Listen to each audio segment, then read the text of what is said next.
The first thing that I found when I began to look into Islam is that Muslims believe in Jesus, peace be upon him. The second thing I found out about Islam was that Muslims believe in one God. And they did not compromise on that. They believed in Tawheed and they would not budge. I began to read through one which was about the miracles of the Quran. This was showing, Allah is saying, this book that I have could be from nobody but Allah. And as soon as I had finished reading it, Alhamdulillah, I said, Ashhadu an la ilaha illallah wa ashhadu anna Muhammadan Rasulullah. Assalamu alaikum wa rahmatullahi wa barakatuh. waxaan sii wadi doonaa barnaamijkeenii aynu ugu magac darnay maxay ku islaameen. Muuse Tajir Antonio waxa uu hadda u shaqeeyaa jananka caalamiga ah ee Iqra, gaar ahaan qaybta afka Ingiriisiga kula hadasha muslimiinta waqooyiga Mareykanka, Australia iyo Aasiya. waa diinfidii reer Australia ah, fogaan aragga ama muuqbaahiyaha caalamiga ah ee Iqra. waxa uu ku leeyahay barnaamij la yiraahdo Weydii Sheekha, waxa uuna kaga jawaabaa su'aalaha dadka dhawaan diinta soo galay iyo su'aalaha ku saabsan fahanka diinta. wargeyska Al-Ahram Al-Masriya ayaa wareysi ka qaaday Sheekh Muuse. su'aalihii la weydiiyay waxaa ka mid ahaa: bal hadda nooga waran noloshaadii islaamka ka hor iyo tan hadda. aabbahay asal ahaan waxa uu ka soo jeedaa Talyaaniga, hooyadayna Ireland. waxaan ku dhashay ku barbaaray noloshaydana ku qaatay dalka Australia. markii aan yaraa waxaa maskaxdayda ku wareegi jiray su'aalo ku saabsan diinta.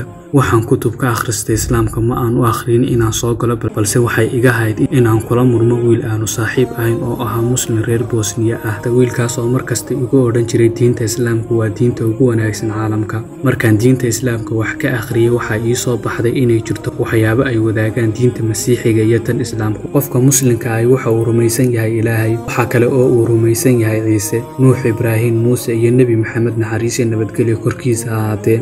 markaan diinta islaamka diyaarinayay maan filayn inaan ka arki doono wax sax ah ama caqliga galaya.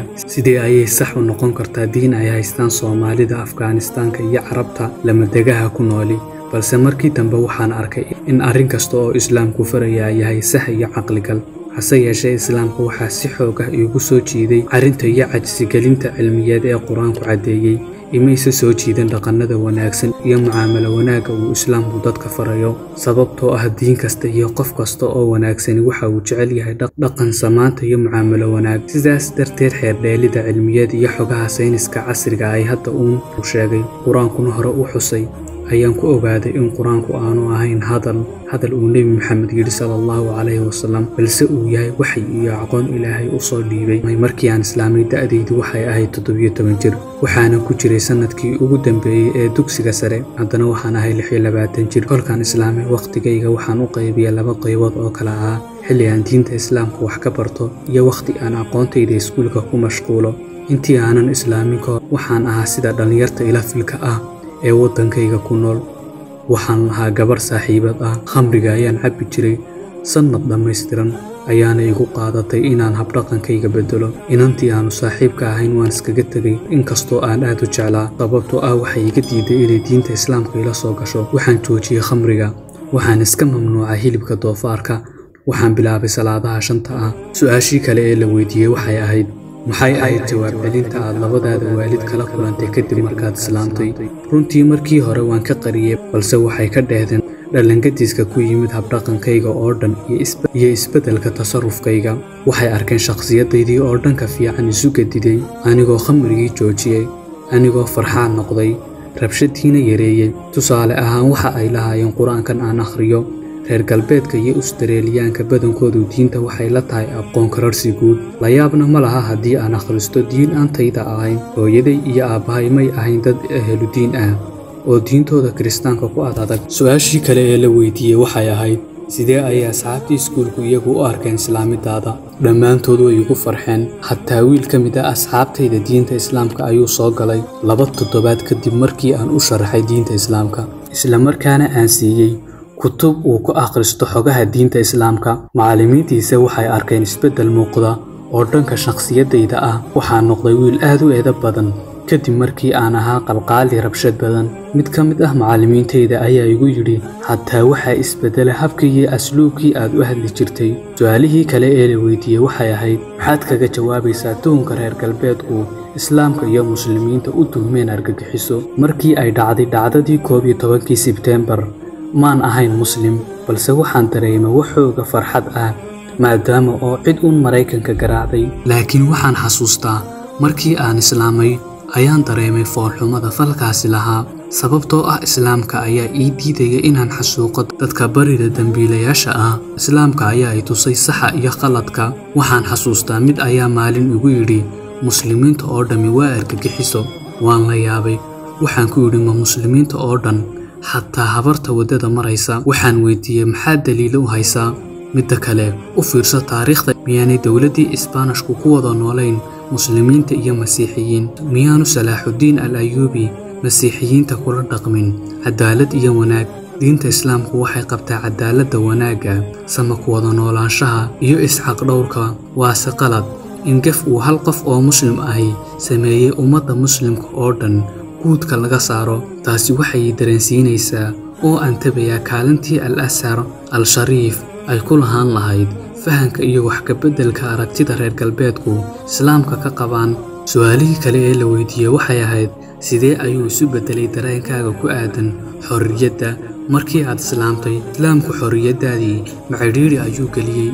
waxa uu ku jawaabay intii aanan islaamka gelin ka hor waxaan isweydiin jiray manhajka saxda ah ee xorriyadda, mashruuciyadda mise waa marxiisamka. balse waxaan ogaaday inaanu jirin madhab diini ah, fikir iyo aragti siyaasadeed oo leh xorriyad furan oo aan xad lahayn. aragtiyaha fikir kasta ama mabda' kasta waxay leeyihiin xeerar iyo qodobo kuu xadidaya wixii aad samayn lahayd iyo waxyaabaha kaa reeban. xataa dadka fawdada jecel ee ku andacoonaya waxaa jira xorriyad waxay leeyihiin xeerar aan la dhaafi karin.